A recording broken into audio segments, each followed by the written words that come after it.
Aleluia. Você pode abrir sua Bíblia comigo em Daniel.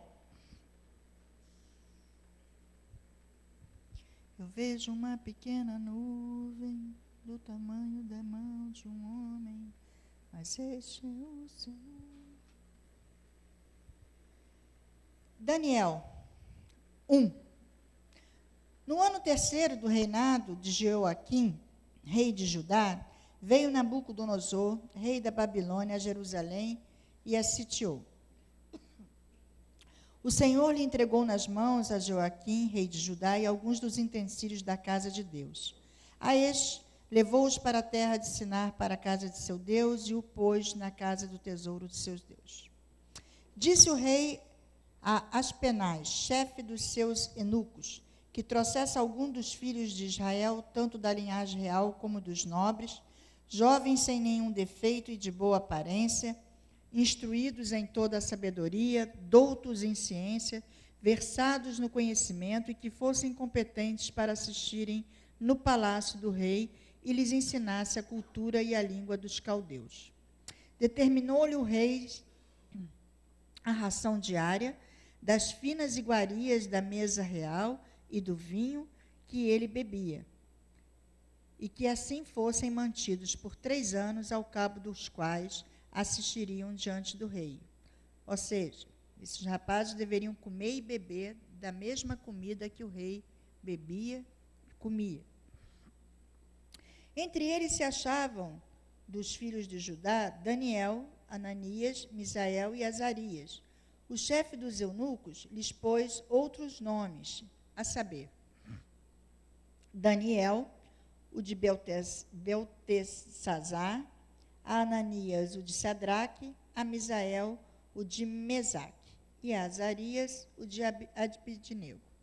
Resolveu Daniel firmemente não contaminar-se com as finas iguarias do rei, nem com o vinho que ele bebia. Então pediu ao chefe dos eunucos que lhe permitisse não continuar-se. Ora, vou seguir um pouquinho aqui. Deus concedeu a Daniel misericórdia e compreensão da parte do chefe dos eunucos. Disse o chefe dos eunucos a Daniel: tenho medo do meu senhor, o rei, que determinou a vossa comida e a vossa bebida, porque, pois, veria ele o vosso rosto mais abatido do que o dos outros jovens da vossa idade. Estavam com medo dele ficar comendo comida diferente e ele ficar lá abatido, com olheira. E ele disse: eu estou com medo de repente, você comer algo diferente e depois o rei brigar comigo. E assim, porias em perigo a minha cabeça para com o rei. Então, disse Daniel ao cozinheiro-chefe, a quem o chefe dos eunucos havia encarregado de cuidar de Daniel, Ananias, Misael e Azarias: experimenta, peço-te, os teus servos 10 dias, e que se nos deem alguns legumes a comer e água de beber.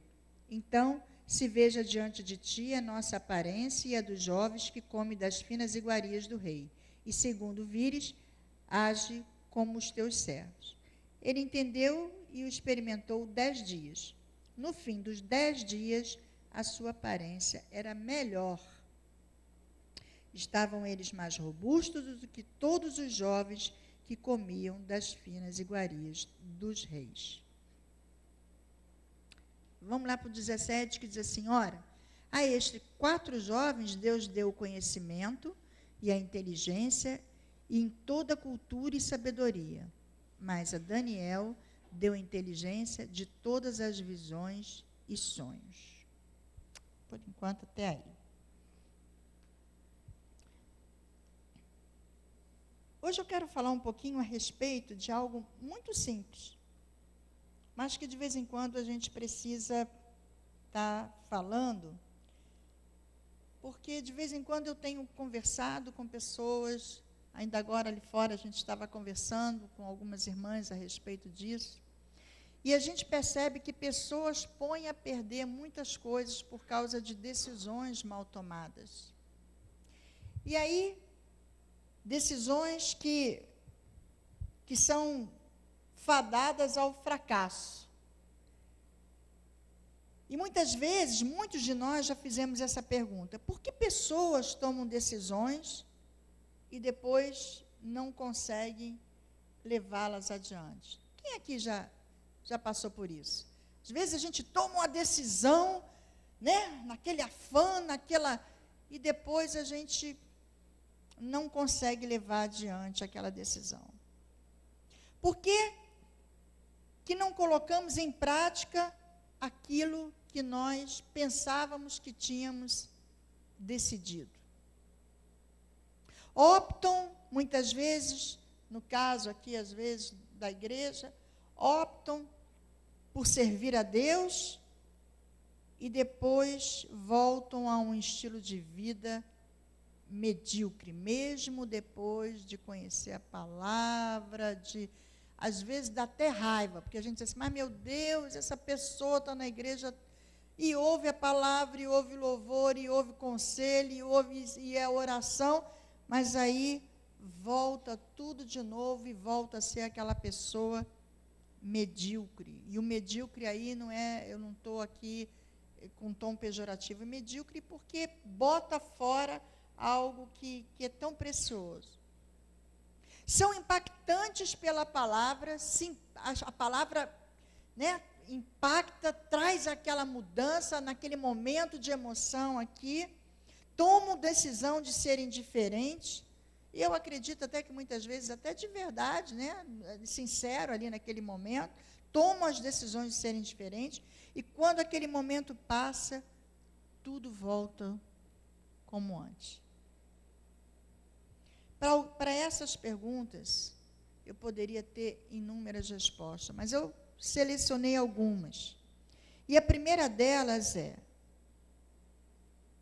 que algumas decisões que nós tomamos são baseadas na opinião da maioria, na opinião de outras pessoas. Deixamos nos influenciar por opinião de outras pessoas. Decidimos coisas não segundo as nossas convicções, mas segundo a convicção de outras pessoas. A opinião de outras pessoas é mais importante do que eu penso, a opinião de outras pessoas é mais importante do que aquilo que eu acho, daquilo que eu aprendo, daquilo que diz a palavra. Outros pensam que, deu certo para fulano, vai dar certo para mim também. Ledo engano. Aquilo que muitas vezes deu certo para uma pessoa, não quer dizer que vai dar certo para você, porque como nós já falamos e repetimos aqui inúmeras vezes, aquilo que é para você é seu, aquilo que é para mim é meu, aquilo que é para o irmão que está do lado é dele. Aqui as coisas não são da mesma forma, da mesma maneira, o chamado que eu tenho, você não tem, as bênçãos que Deus tem para você são diferentes das que tem para mim, o que Deus te chamou a fazer não é a mesma coisa que Deus me chamou a fazer, a inspiração que Deus te deu não é a mesma que Deus me deu. Por que às vezes a pessoa abre uma padaria nessa esquina e a padaria enche, outro vem e diz, a padaria dali está cheia, vou abrir uma padaria aqui, aí a daqui abre está vazia. Bota os mesmos produtos, com a mesma qualidade, com o mesmo preço, mas por quê? Porque botou, porque os outros fizeram, e não porque teve uma direção para fazer aquilo que era para ser feito. Corre grande perigo quem age dessa forma. Eu não quero aqui dizer que nós não tenhamos que ouvir outras pessoas. Nós temos que ouvir, sim, a opinião de outro, um conselho de um pastor, o conselho do pai, o conselho da mãe. Nós temos que ouvir, sim, mas não agir impulsivamente, baseado nas coisas, naquele mover. Normalmente os jovens e adolescentes têm muito disso, né? É aquela onda, está se falando disso, vamos fazer, está se fazendo aquilo, vamos fazer, está se vestindo isso, vamos vestir, e não quer saber se aquilo é bom, se aquilo é ruim, se aquilo dá certo, se aquilo não dá certo, e toma decisões sem pensar no que a palavra diz. E lá em Mateus 5,37 diz que seja o vosso falar sim, sim, e o não, não. O que passa disso vem do maligno. E muitas vezes a gente toma decisões e depois a gente muda. Dá a palavra e não fazemos o que demos a palavra. Nos comprometemos e não fazemos aquilo que nos comprometemos. E isso contraria a palavra. Contraria a palavra, porque a palavra de Deus diz que o sim, sim, a palavra do crente é sim, sim, e não, não. A segunda questão, que muitas dessas perguntas que eu fiz aqui pode acontecer, são as decisões baseadas em desejos momentâneos nossos. Quer dizer, é dar um grande passo. Quem toma decisões por coisas momentâneas, no afã da emoção, vai dar um passo para o buraco, vai dar um passo para o fracasso. Porque quando nós queremos muito alguma coisa, nós temos uma tendência enorme à cegueira. Quando nós desejamos... Já pararam para pensar, quando você fica assim, eu quero um carro. Aí você não pensa em outra coisa, você só vê carro, você vê site de carro, você só olha para carro na rua, você só vê preço de carro, você só abre o jornal na parte do carro, e o carro é o carro, porque é aquilo ali que eu quero. Mas eu não quero saber se eu posso, se eu tenho dinheiro, se eu posso pagar, se aquilo ali vai me custar outra coisa, se eu vou ficar endividado, mas eu quero o carro. E assim, eu quero aquele namorado, ou eu quero casar esse ano, ou eu quero isso. Essas decisões, quando nós queremos muito algo que é forte, que é latente no nosso coração, nós temos que tomar muito cuidado, porque nesse momento nós temos uma tendência enorme de ficarmos cegos para as demais coisas que estão à nossa volta, para as consequências que isso vão gerar e para as escolhas que nós vamos fazer a partir dessas decisões.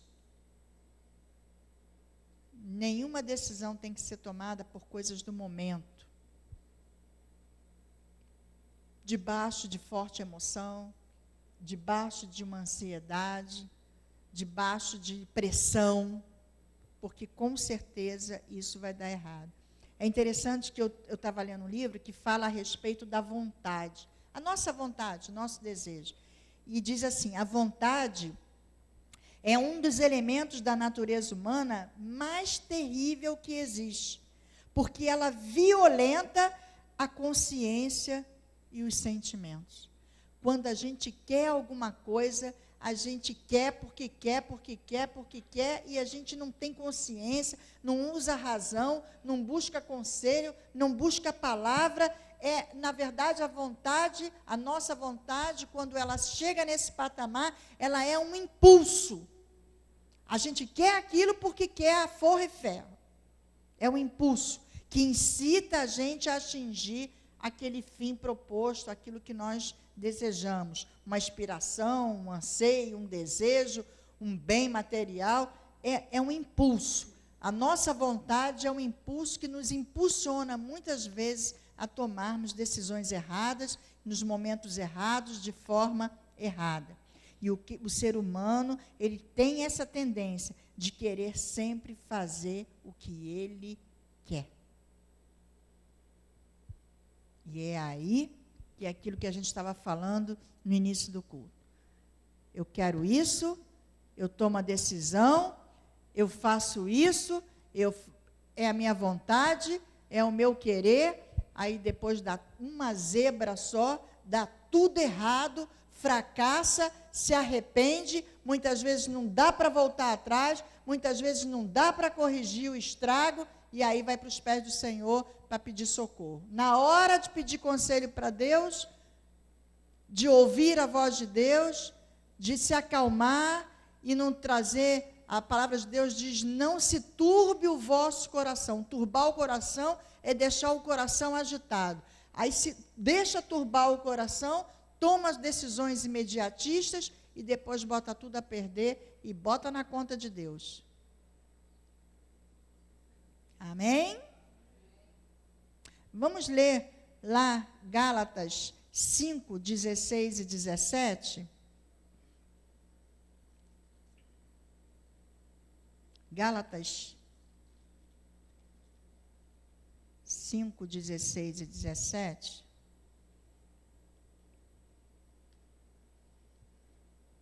Diz assim: digo, porém, andai no Espírito e jamais satisfareis as concupiscências da carne, porque a carne milita contra o Espírito, e o Espírito contra a carne, porque são opostos entre si, para que não façais o que porventura seja o quê?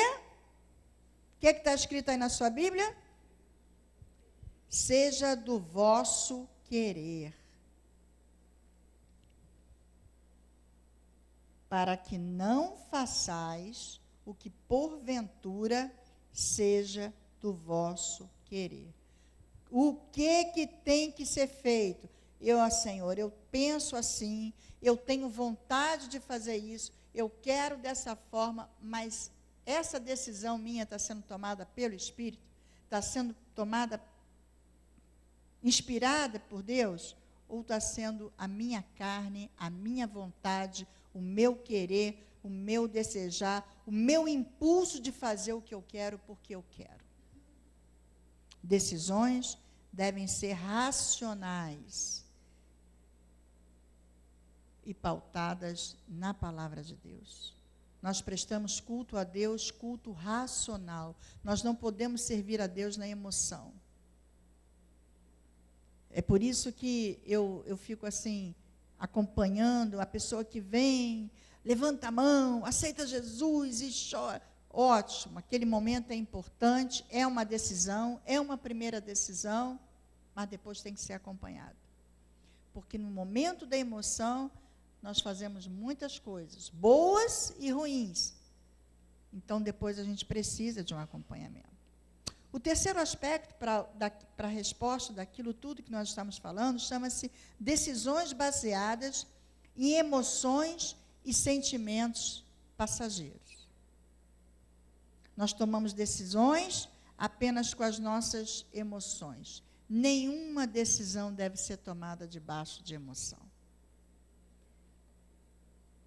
Nunca bata num filho quando você estiver com muita raiva, porque você vai descarregar toda uma raiva, toda uma emoção naquela criança que não é bom. Nunca discuta com o marido, nunca discuta com o chefe, com o vizinho, quando você estiver tomado de forte emoção. Porque, com certeza, naquele momento, você vai estar falando coisas que você não vai pensar, que você não vai refletir, coisas que você vai se arrepender depois. É interessante, a minha mãe, ela não era crente, e eu sempre fui uma jovem, uma adolescente. Hoje sou uma pessoa mansa, controlada pelo Espírito, mas eu já fui muito braba. E a minha mãe dizia assim para mim: minha filha, pensa no que você vai falar. Era jovem, né? Pensa no que você vai falar, para que as coisas que você fale, você possa repetir depois.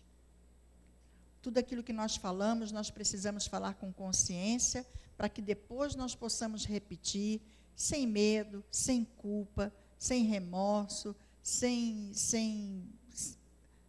sabendo que tomamos uma decisão certa, sabendo que falamos aquilo de maneira consciente e não debaixo de uma emoção. Paulo fala lá em Gálatas 5:24, que os que são de Cristo devem sacrificar a carne. Então, muitas vezes, nós temos que sacrificar a nossa própria carne para que Cristo cresça em nós. Você pode dar uma glória a Deus?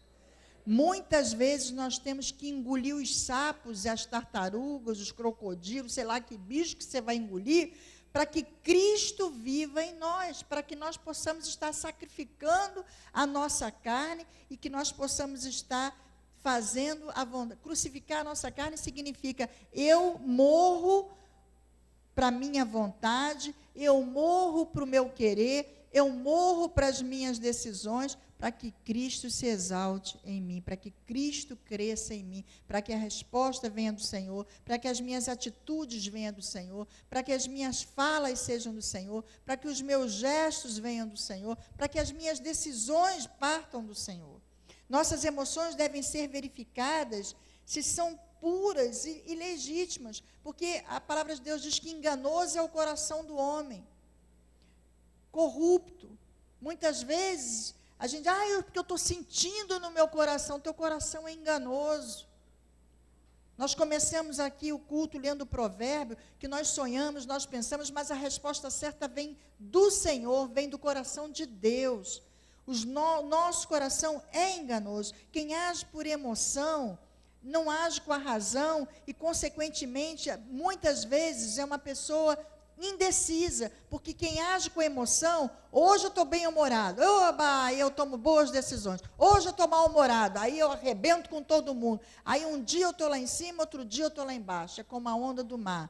Então, as pessoas que agem debaixo de emoção, normalmente elas são indecisas. Sabe o que é a indecisão? Talvez você nunca tenha ouvido essa explicação do que é a indecisão, e você vai perceber aí, porque eu sei que muitas vezes nós já passamos por situações que ficamos indecisos. E a indecisão, ela é um estado emocional de aflição. Concordam comigo?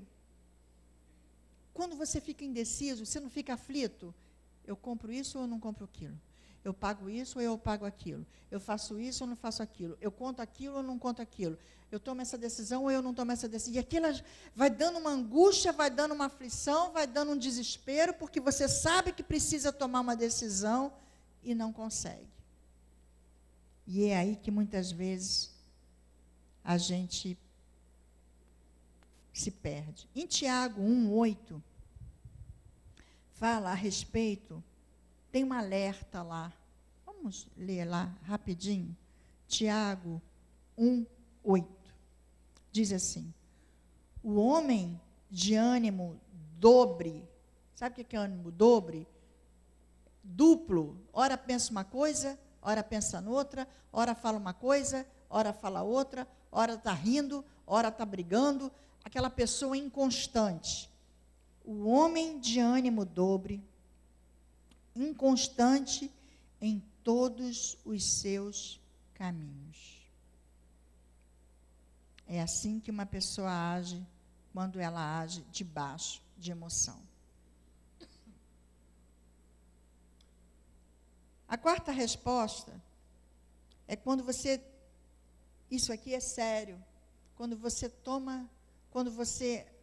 transfere as decisões para outras pessoas. Já viram isso? Já vivenciaram isso? Você quer fazer as coisas, você deseja fazer as coisas, mas você acha sempre que o outro é que tem que fazer. Você joga a responsabilidade para o outro. Você não toma decisão de nada. Aí, quando o outro toma a decisão e faz errado, aí você derruba a cabeça do outro. Você não tem coragem para tomar decisão, você não tem coragem para tomar atitude, não tem coragem para assumir, não tem coragem para arriscar, fica esperando sempre que o outro decida, que o outro dê a resposta, que o outro dê o primeiro passo, que o outro tome a iniciativa, e você fica só na aba. Ele vai fazer e eu vou na aba. Se ele fizer, eu vou na aba. Mas aí quando faz e dá errado, foi você que fez. Foi você que decidiu. Está sempre esperando que o outro tome decisões no seu lugar.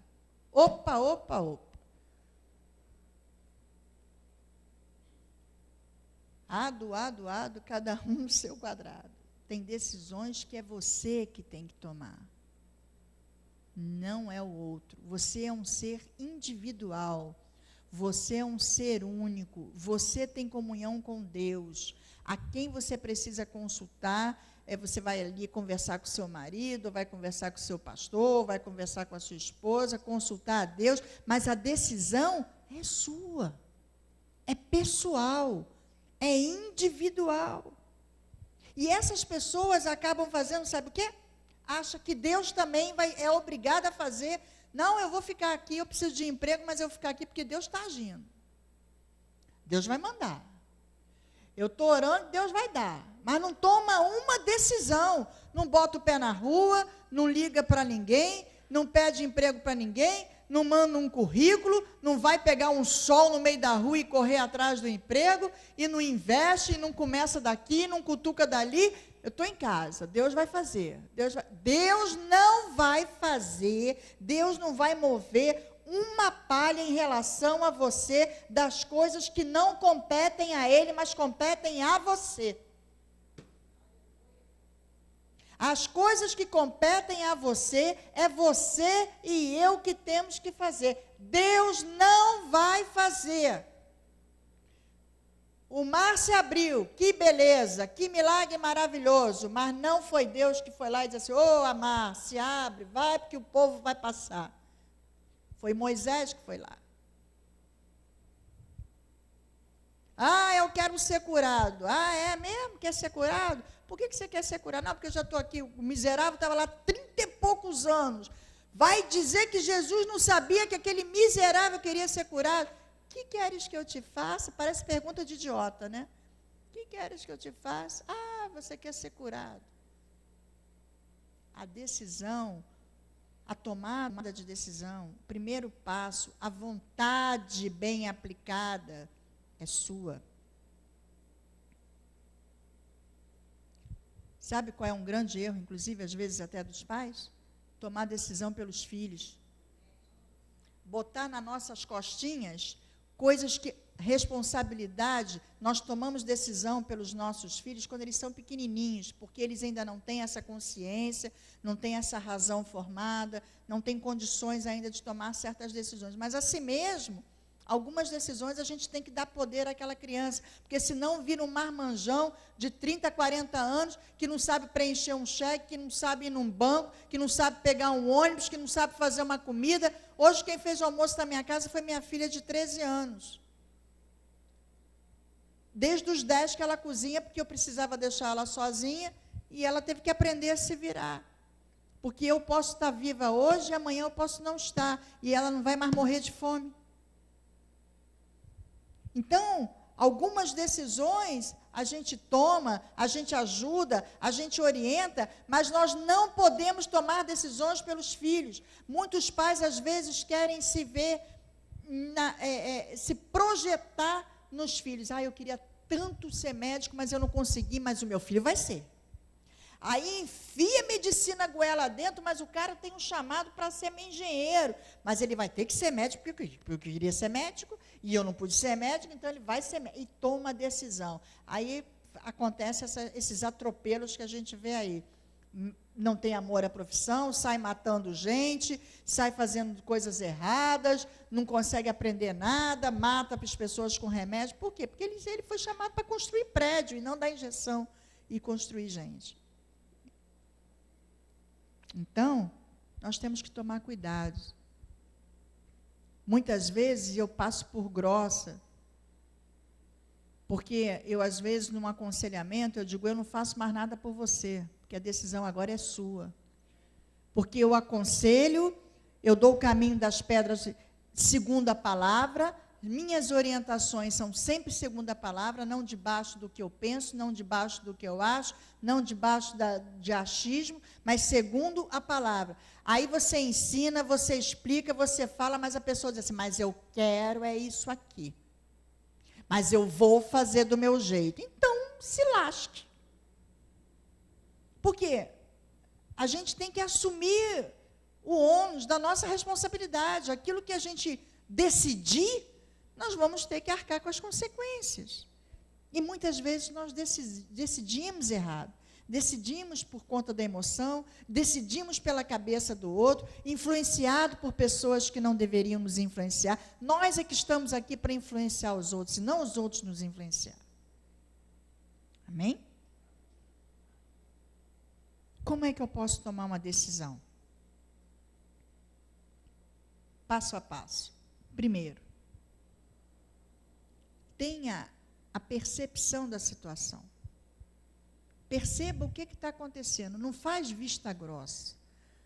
Não faz ouvido de moco. Ah, eu não estou ouvindo, eu não quero ouvir isso. Ah, eu não quero saber, ah, eu não quero ver. O problema está ali, mas eu não quero ver. Eu não quero tomar conhecimento, eu não quero resolver, porque eu não quero me aborrecer. Deixa que o outro resolve. Deixa que Deus resolve. Não. Não se resolve nada fugindo. Se resolve encarando de frente, falando a verdade. Tenha percepção do que está acontecendo. Ah, mas eu vou sofrer. Vai sofrer e vai resolver. Vai passar. Perceba. É isso. Detectei. Beleza. Segundo passo, diagnosticar.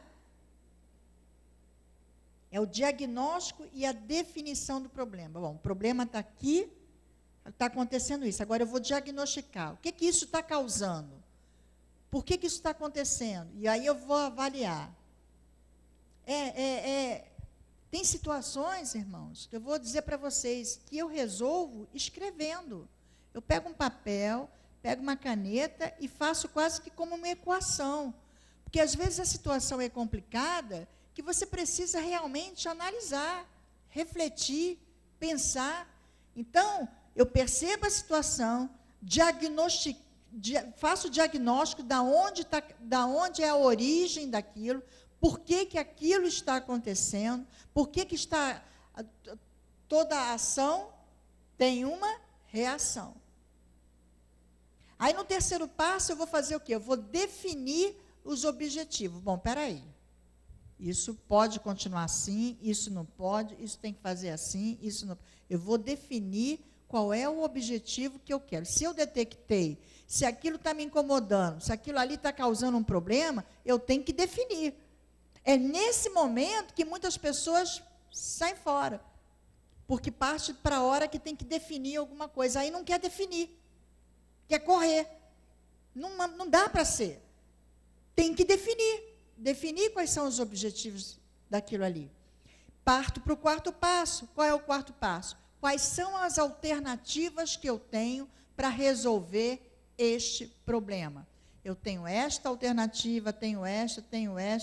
Tipo, pessoas que estão devendo. Eu estou devendo ao banco, estou devendo cartão de crédito, estou devendo cheque especial. Aí, poxa, já detectei o problema.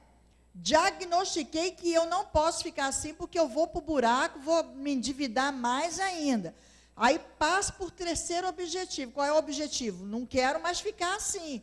Vou definir, não quero mais isso. Definir quais são as alternativas que eu tenho. Bom, espera aí, eu vou lá conversar com o meu gerente, eu vou pedir um outro empréstimo com juro mais baixo para sanear tudo, eu vou pedir emprestado para o meu pai, para o meu irmão, para o meu amigo que tem dinheiro e não vai me emprestar juros, eu vou pagar primeiro isso, depois... E vou botando as alternativas.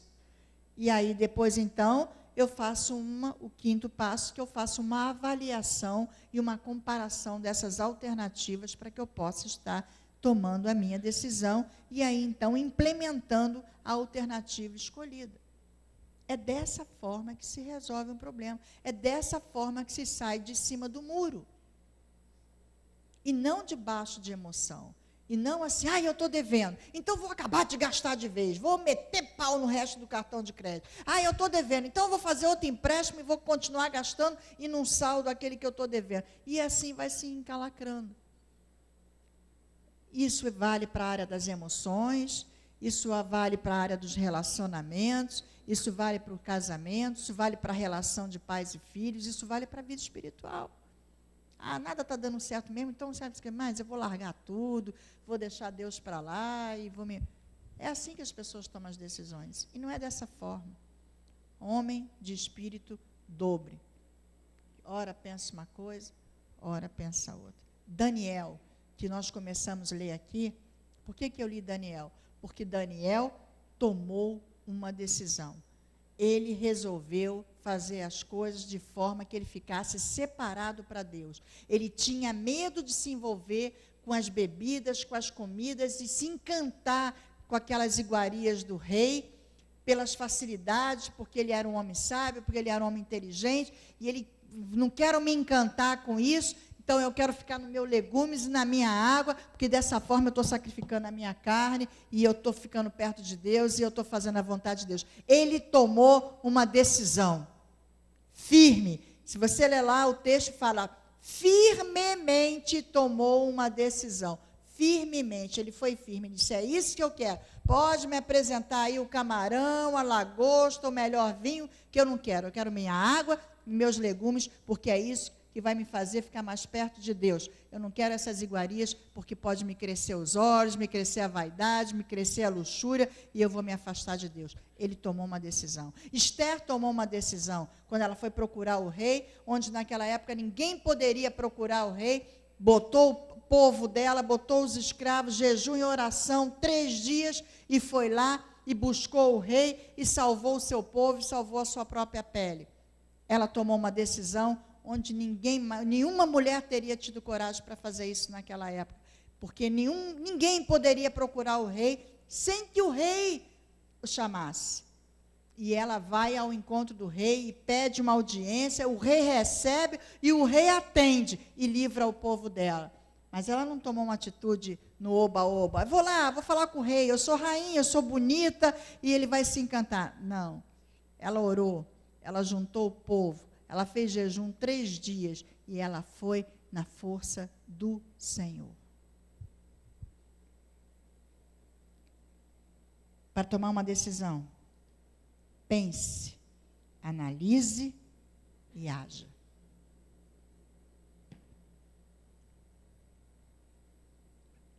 A melhor decisão é aquela que você toma, pautado na palavra de Deus, buscando a resposta de Deus, buscando o que Deus... Fica quietinho, sabe?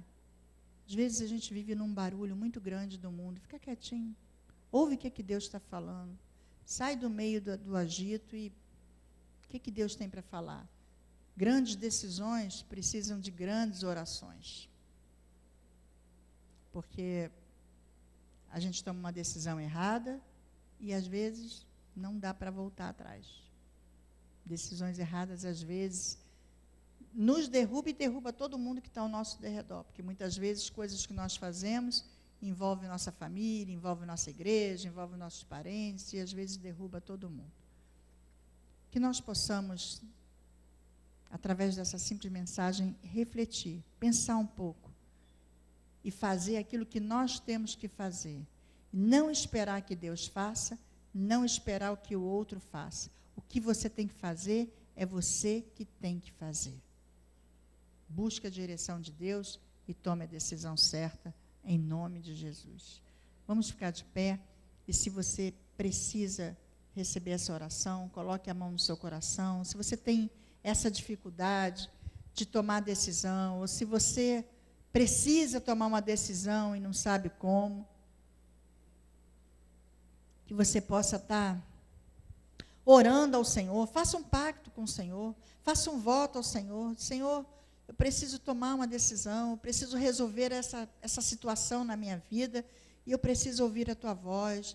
Não quero tomar decisões momentâneas, debaixo de emoção, debaixo da minha vontade, debaixo do meu eu, pela cabeça dos outros, mas quero tomar uma decisão. O que a tua palavra me diz sobre isso? Busque na palavra a resposta, porque a Bíblia tem a resposta para tudo. Pode crer nisso. Você pode até não entender num primeiro momento, mas ela tem a resposta para tudo. Então, você que está com a sua mão no coração, Senhor, em nome de Jesus, algumas pessoas estão aqui, Senhor, declarando que precisam da tua ajuda. Decisões precisam ser tomadas, Senhor. Coisas precisam ser resolvidas, atitudes precisam ser tomadas.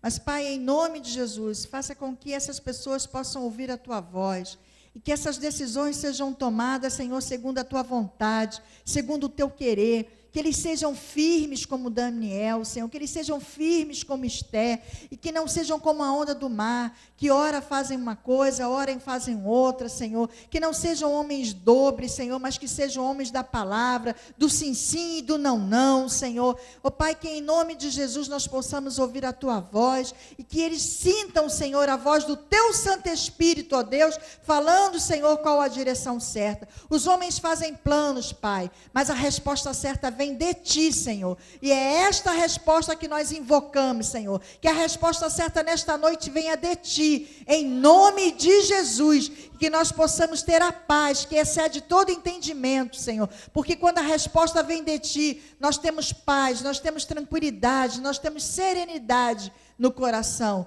Nós não ficamos com o coração turbado, não ficamos com o espírito turbado, Senhor, porque quando temos paz é porque a resposta está vindo do teu coração.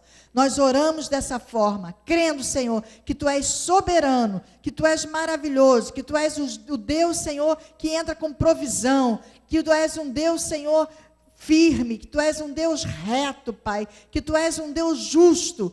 Portanto, Senhor, em nome de Jesus, que tu possas estar nessa noite nos ajudando o teu povo a tomar as decisões certas. Em nome de Jesus. Amém. E graças a Deus. Que o Senhor te abençoe e te guarde. Que o Senhor faça resplandecer sobre ti o teu rosto e te dê a paz.